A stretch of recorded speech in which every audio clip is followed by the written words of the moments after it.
ये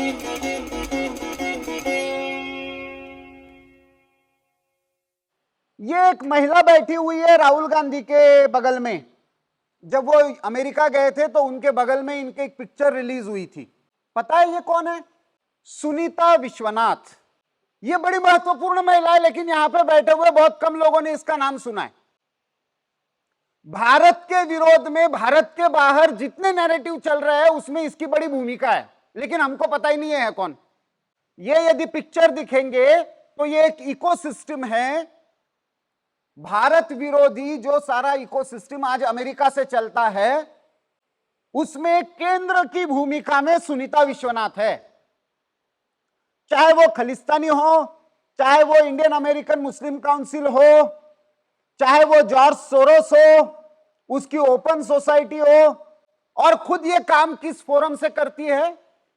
सुनीता विश्वनाथ ने एक फोरम एस्टेब्लिश किया हुआ है, हिंदूज फॉर ह्यूमन राइट्स, लेकिन काम सारा भारत विरोधी करती है। सबको पैसा पहुंचाना, भारत की एक घटना को बढ़ा करके भेजना, भारत में कितनी गरीबी है, भारत में कितनी भूखमरी है, एक कोई घटना हो गई तो उसको एम्पलीफाई करके बताना भारत में रोज कितने लोग मर रहे हैं। ये इसका बिजनेस है, इसके आधार पर फंड रेजिंग करती है, वहां पे अपना थिंक टैंक चलाती है। अब विश्व में भारत के प्रति यदि सबसे बड़ा ग्रैंड नैरेटिव यदि कोई है जो भारत के बाहर भी है और भारत में भी एक्सेप्टेड है, तो ये है। क्या है ये? Aryan invasion theory. आर्य बाहर से आए। मैडम जेएनयू में पढ़ाती है, मैं भी जेएनयू से पढ़ा हुआ हूं। उस जेएनयू में प्रोफेसर रोमिला थापर थी, इन्होंने सबसे ज्यादा समय इसके लिए बिताया।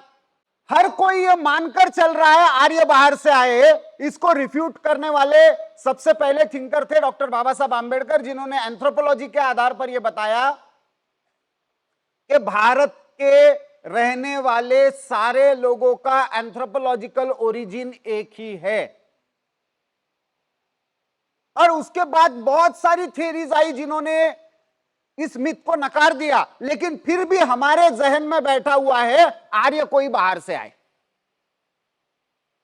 अच्छा, मजे की बात यह है, पूरे दुनिया का कोई भी ओरिजिनल रिकॉर्ड कहीं पे भी यह नहीं बताता कि बाहर से तो आए। कोई तो यह क्लेम करे कि हमारे यहां से गए।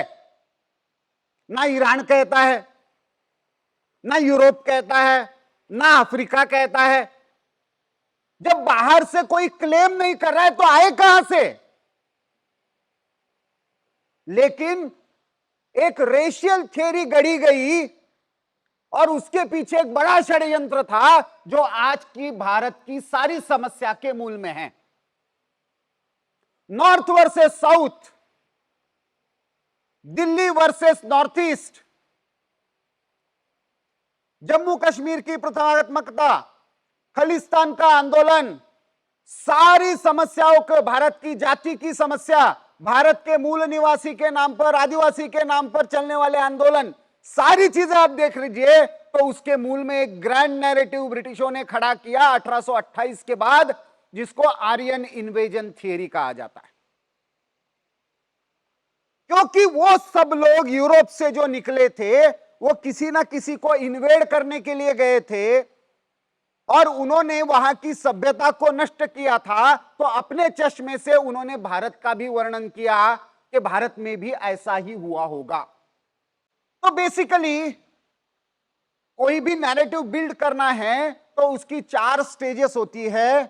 पहली होती है आइडियोलॉजिकल ऑब्जेक्टिव्स, इसलिए क्या प्रस्तावित करने के लिए नैरेटिव गढ़ना है। दूसरा, constructs based on selective references, कोई तथ्य हाफ उठा लो और उसके आधार पर बड़ी थियरी गढ़ दो। वेदों में आया, पुराणों में आया, महाभारत में आया, आर्य शब्द सब जगह पे आया, लेकिन आर्य के विरोध में कहीं पे भी द्रविड़ शब्द नहीं आया। क्यों नहीं आया? द्रविड़ शब्द का प्रयोग एक ही संदर्भ में आया है, वो है दिशा के संदर्भ में, डायरेक्शन। तो साउथ ऑफ विंध्यास, इनको द्रविड़ कहा गया। आर्य वर्सेस द्रविड़ कभी भी नहीं रहा। आर्य वर्सेस असुर रहा, तो आर्य गुणवाचक था या स्थानवाचक था? लेकिन फिर भी आर्यन इन्वेजन थियरी, तो इसको इसलिए मैंने कहा कि सिलेक्टिव रेफरेंसिंग, उसके आधार पर एकेडमिक जस्टिफिकेशंस ढूंढना, पीएचडी लिखवाना, बुक्स लिखना, थियरीज गढ़ना, बड़े बड़े इंटेलेक्चुअल से बार बार वही बात कहलवाना, और फिर मीडिया के माध्यम से, फिल्मों के माध्यम से, आर्टिकल्स के माध्यम से, अब यूट्यूब के माध्यम से उसको पॉपुलराइज करना। ये 4 स्टेजेस होती है किसी भी नैरेटिव बिल्डिंग की।